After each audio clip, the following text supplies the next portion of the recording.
Hello friends. तो good morning to all of you. तो आज की इस वीडियो में हम डिस्कस करेंगे फार्माकोग्नोसी 2 का मॉड्यूल 2 का अपना ये वोलाटाइल ऑयल्स टॉपिक है। वोलाटाइल ऑयल्स ये जिसमें कि हम डिस्कस करेंगे introduction, properties, extraction and its application of volatile oils. तो बेसिकली वोलाटाइल ऑयल्स होते क्या हैं, तो इंट्रोडक्शन देखते हैं वोलाटाइल ऑयल्स की। Volatile oils are odorous, volatile principle of a plant and animal source. Evaporate when exposed to air at ordinary temperature and hence now as a volatile or ethereal oil. जो volatile oils होते हैं वो odorous होते हैं, उनमें कोई ऐसे order नहीं होता ना, उनका मतलब वो ना उनका कोई कलर होता है, वो कलरलेस होते हैं और वो इवेपोरेट हो जाते हैं। जैसे हमारा पेट्रोल इवेपोरेट हो जाता है जब हम ऐसे रूम टेम्परेचर पे उसको एक्सपोज करते हैं, तो उसी तरह जो हमारा वोलाटाइल ऑयल होते हैं हमारे, वो भी रूम टेम्परेचर पे एक्सपोज हो जाते हैं और वे भाप बन के उड़ जाते हैं। इसलिए हम इनको क्लोज कंटेनर में ही रखते हैं। They represent the essence of active constituent of the plant and hence also now as essential oil. ये किसी भी प्लांट की एसेंस मतलब उसकी खुशबू को बताते हैं कि ये जैसे अगर हम तुलसी का पत्ता उसकी स्मेल करें तो वो हमें पता है ना कि तुलसी की स्मेल कैसी होती है, या पुदीने के पत्ते की स्मेल, उसमें इसेंशियल ऑयल होता है जो कि उसकी स्मेल को रिप्रेजेंट करता है कि ये किस टाइप का पत्ता है। हम हमें अगर डिफरेंस करने को बोलो, अगर कोई भी आदमी कर सकता है इस स्मेल से डिफरेंट कि ये पुदीने का पत्ता है और ये अब तुलसी का पत्ता है। वही होता है इसमें इसेंशियल ऑयल, यही होते हैं जो कि जैसे सैंडलवुड हो गया, लाल चंदन, ये सब इसेंशियल ऑयल इसमें होती है, इसलिए इनकी स्मेल अलग होती है। In a few cases, the volatile oil does not pre-exist, but it formed by the decomposition of a glycoside. कई केस में वोलाटाइल ऑयल एग्जिस्ट नहीं करते, प्री एग्जिस्ट नहीं करते, पहले से नहीं एग्जिस्ट करते, वो बाद में बनते हैं डिकम्पोजिशन जब होती है ग्लाइकोसाइड्स की। For example, wool black mustard seed are odorless, but upon the crushing of seed and adding the water, strong odor is evaporate. कई बार हमारे जो बीज होते हैं उनकी कोई स्मेल नहीं होती, और जब हम उनको क्रश करके अगर उनको हम घोलते हैं पानी में तो मतलब बहुत अजीब सी स्मेल शो करते हैं। इस टाइप के भी वोलाटाइल ऑयल होते हैं। तो जो अब प्रॉपर्टीज ऑफ वोलाटाइल ऑयल, जो प्रॉपर्टीज है वो वोलाटाइल ऑयल्स की क्या है। Volatile oils when fresh are colourless liquids. ये तो वोलाटाइल ऑयल जो है वो फ्रेश होते हैं, एकदम फ्रेश और कलरलेस लिक्विड्स होते हैं। अ फ्यू आर क्रिस्टलाइन और अमॉर्फस सॉलिड। कई क्रिस्टलाइन और अमॉर्फस सॉलिड्स होते हैं। On long standing they become darker in colour. अगर हम इनको बहुत ज़्यादा टाइम तक रखते हैं तो ये थोड़ा सा डार्कर कलर में चेंज होते हैं। बेसिकली कलरलेस होते हैं। Specially when expose to air and direct sunlight. अगर हम इनको डायरेक्ट सनलाइट और एयर के एक्सपोज में रखते हैं तो ये अपना कलर चेंज करते हैं, स्मेल भी कई बार चेंज हो जाती है इनकी। ये करता है कि किस टाइप का एटमॉस्फेयर कंडीशन है, ज़्यादा ह्यूमिडिटी वगैरह है कि नहीं। Volatile oil should therefore B store in tightly close amber colour bottles. ये टाइटली क्लोज करके रखे होते हैं एम्बर कलर बोतल। एम्बर कलर मतलब जो एक ब्राउनिश सी बोतल नहीं आती जो सिरप्स वगैरह जिसमें आते हैं, उन बोतलों में इन और कूल प्लेस में इनको कूल ड्राई प्लेस में स्टोर किया जाता है एम्बर कलर की बोतल में।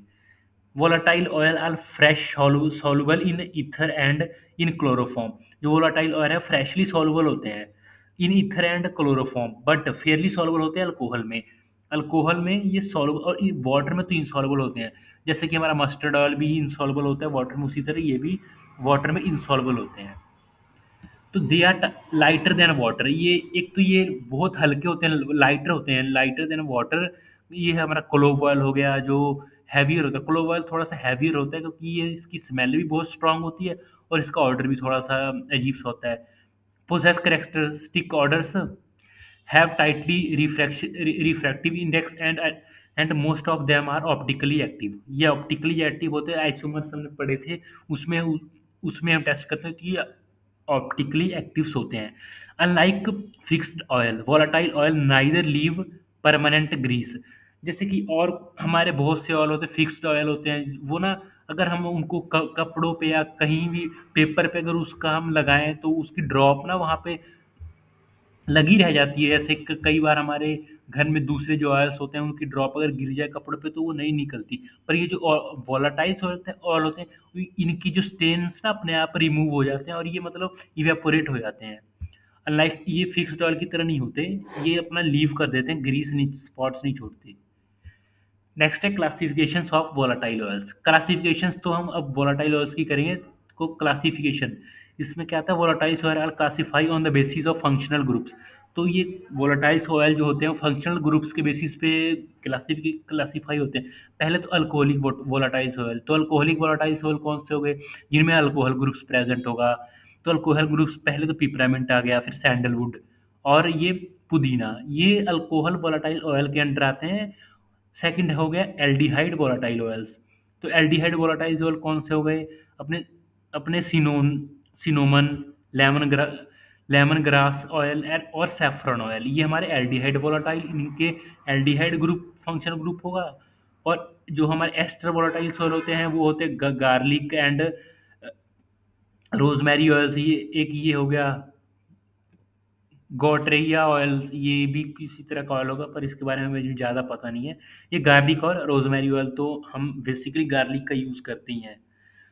तो सेकंड हो गया हाइड्रोकार्बन्स ऑयल। ये हाइड्रोकार्बन्स के बेसिस पे हम इसको डिवाइड करते हैं, हाइड्रोजन और कार्बन के बेसिस पे फंक्शनल ग्रुप की। इस पे हमारा आ गया टर्पिन ऑयल, इसकी एग्जांपल है टर्पिन ऑयल। नेक्स्ट है कीटोन वोलाटाइल ऑयल। तो कीटोन वोलाटाइल, ये कीटोन के बेसिस पे कीटोन ग्रुप जिसमें प्रेजेंट होता है, जैसे कि कैरावे और हमारा ये फेनल एंड डिल। ये फेनल और डिल ये कीटोन वोलाटाइल ऑयल्स हैं, इनमें कीटोन ग्रुप्स प्रेजेंट होता है। Next is phenol. फिनोल में हमारा कौन सा आ गया, क्लोव हो गया, अजवाइन हो गया और तुलसी, ये हमारे फिनोलिक ग्रुप के आते हैं। फिनोलिक वोलाटाइल ऑयल्स होते हैं, इनका फिनोलिक ग्रुप आता है इनमें। नेक्स्ट हो गया हमारा oxidize volatile oils, eucalyptus, cardamoms and ये सिनो सिनोपोडियम ऑयल है, ये हमारे ऑक्सीडाइज वोलाटाइल्स ऑयल होते हैं। इसके बाद हमारा नेक्स्ट आ गया क्लासिफिकेशन के बाद एक्सट्रैक्शन। तो हम इसकी एक्सट्रैक्शन कैसे करते हैं, एक्सट्रैक्शन यानी हम इसको कैसे निकाल सकते हैं जो वोलाटाइल्स ऑयल होते हैं। Volatiles oil are prepared by mean of the several techniques. इनको हम वो बहुत सारे टेक्निक्स के थ्रू निकाल सकते हैं, जैसे कि एक्सट्रैक्शन बाय डिस्टिलेशन। डिस्टिलेशन हमने पढ़ी थी, और डिस्टिलेशन में मतलब क्या करते हैं, इसको हम एक डिस्टिलेशन का apparatus पूरा हम सेटअप करते हैं, और एक जो हमारा कॉनिकल फ्लास्क होता है उसमें हमारा जिससे एक्सट्रैक्ट करना है उसको हम रखते हैं, और फिर ये डिस्टिलेशन प्रोसेस होता है। That distillation is carried out either by water और स्टीम। डिस्टिलेशन ये वाटर और स्टीम के थ्रू भी होता है। The volatile oil from fresh material are separated by hydro distillation. और ये हाइड्रो डिस्टिलेशन के थ्रू जो वोलाटाइल ऑयल है वो सेपरेट होता है। इससे क्या होता है, नीचे से उसको हीट मिलती है, और जो हमारा जो जैसे कि कोई पत्ता है उसका लेना, उसमें हम कोनिकल फ्लास्क में पत्ते के साथ वाटर या और भी स्टीम के थ्रू उसको हम हीट करेंगे, तो जो ऑयल है वो धीरे धीरे जो हमारे ट्यूब्स है उसमें जमा होना शुरू हो जाएगा, और एक हमारे जो जो भी हमारी पीपिट होगी या हमारा जो भी टेस्ट ट्यूब है उसमें स्टोर होना शुरू हो जाता है इस मेथड के थ्रू। नेक्स्ट आता है hydro distillation method. When the hydro distillation और steam distillation is used in the manufacture of extraction of es essential oil, the botanical material is placed still in the steam force over the material. इसमें भी same उसी तरह का process होता है। The hot steam is help to release the aromatic molecule. तो hot steam का हम यूज़ करते हैं इसमें, जो एरोमेटिक प्रॉपर्टी है मॉलिक्यूल की, उसको प्लांट मटेरियल की, वो हम पॉकेट वो हम फोर्स करते हैं कि वो जो open pockets in which oil are keeped in place in material. तो जो हमारा इसमें बेसिकली होता क्या है, इसको भी हम डिस्टिलेशन की तरह होता है। इसमें भी जो हम हमारा ऑयल है उसको हम एक टेस्ट ट्यूब में स्टोर करते हैं। The molecules of this volatile oil then escape from the plant material and evaporate into steam. इससे क्या होता है, जो वोलाटाइल ऑयल होते हैं मॉलिक्यूल्स वो स्केप हो जाते हैं जो हमारे प्लांट्स थे, और उसमें से इवेपोरेट होकर स्टीम के थ्रू हमारे टेस्ट ट्यूब में स्टोर हो जाते हैं।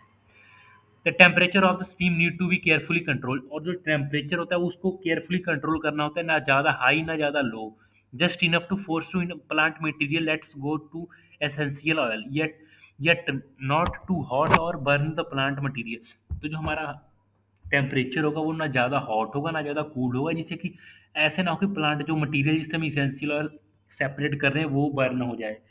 इसके लिए टेम्परेचर भी मेंटेन रखना इसके लिए इंपॉर्टेंट होता है। तो नेक्स्ट है मैक्रेशन। मैक्रेशन में क्या चीज़ also use to extraction of volatile material of flower. इसमें हम मैक्रेशन का मतलब था किसी चीज़ को सिझाना।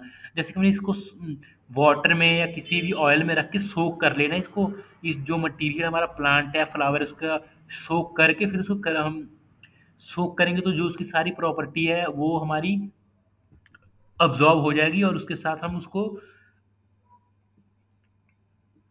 जो हमारा the exhaust flower is removed, जो हमारा बाकी फालतू का जो फ्लावर का पार्ट है उसको हम रिमूव कर देंगे, और जो हमारा प्रॉपर्टी है उसकी वोलाटाइल मटेरियल की वो हम उससे सेपरेट आउट कर लेंगे। Next is spraying in this process the current warm air spray. इसमें हम वार्म एयर को हम स्प्रे करते हैं। इससे क्या होता है जब हम स्प्रे करेंगे तो column of the flower then the oil is melt. उससे क्या स्प्रे करें तो ऑयल जो होगा वो मेल्ट हो जाएगा, मेल्ट होके वो अब्जॉर्ब और dissolve most of the perfume, और ये अब्जॉर्ब हो जाएगा और इसको हम डिजॉल्व करते हैं मोस्ट ऑफ परफ्यूम में।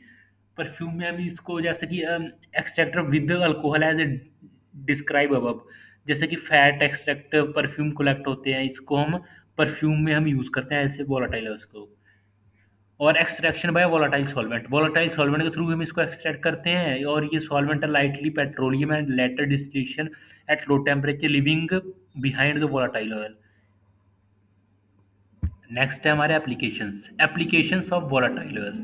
Essential oil have a good medicinal application has use in the aroma therapy. जो इसेंशियल ऑयल्स होते हैं इनकी गुड प्रॉपर्टी होती है इन मेडिकल, जैसे एंजाइटी में डिप्रेशन में हम इसको यूज़ करते हैं, और इनकी एरोमा थेरेपी भी दी जाती है जो पेशेंट डिप्रेशन में चले जाते हैं। कैसे, जैसे कि हम कई होते हैं कि स्मेल कोई हमें अच्छी लगती है उससे हमारा जो माइंड है वो रिलैक्स होता है, इसलिए हम ये इसेंशियल ऑयल है ये यूज़ करते हैं मेडिसिनल एप्लीकेशन में। एंटी फंगल, एंटी माइक्रोबियल और एंटी कैंसर कैंसर भी यूज़ होते हैं। जैसे विनिकल क्लॉइड्स हो गए, ये हमारे एंटी कैंसर भी यूज़ होते हैं, और ये एंटी फंगल और एंटी माइक्रोबियल यूज़ होते हैं। वाउंड हीलिंग के लिए भी यूज़ करते हैं हम इसको। They are also use for the cosmetic and perfume industry. ये कॉस्मेटिक्स में भी यूज़ होते हैं। कॉस्मेटिक्स की जैसे कि उसकी हो प्रेफरेंस के लिए, जैसे कॉस्मेटिक की स्मेल उसकी पर इन्हांस करनी है, और परफ्यूम के लिए भी यूज़ होते हैं। Essential oil are use in the food preservative. इसको फूड में भी यूज़ करते हैं, जैसे ये फूड को प्रिजर्व रखते हैं 5 या 6 डेज, कई बार 1 वीक तक भी प्रिजर्व रख सकते हैं कई इसेंशियल ऑयल के थ्रू। Essential oil are use as a folk herbal medicine as there are fragrance is use to improvement of the mood. इसको हम यूज़ करते हैं as a folk herbal medicine. Folk herbal यानी कई बार हम इसको घर पे भी ऐसे यूज़ करते हैं। कई बार अगर हमको हेडेक होती है तो हम स्मेल से कई बार हमारी हेडेक सही हो जाती है, या डिप्रेशन एंजाइटी होता है तो कई बार ये स्मेल जो होते हैं वोलाटाइल ऑयल्स की उनसे भी हमारी जो सही हो जाती है ये problems. Thank you for watching this video. I hope you will understand. Like, share and subscribe to our channel. Thank you for watching.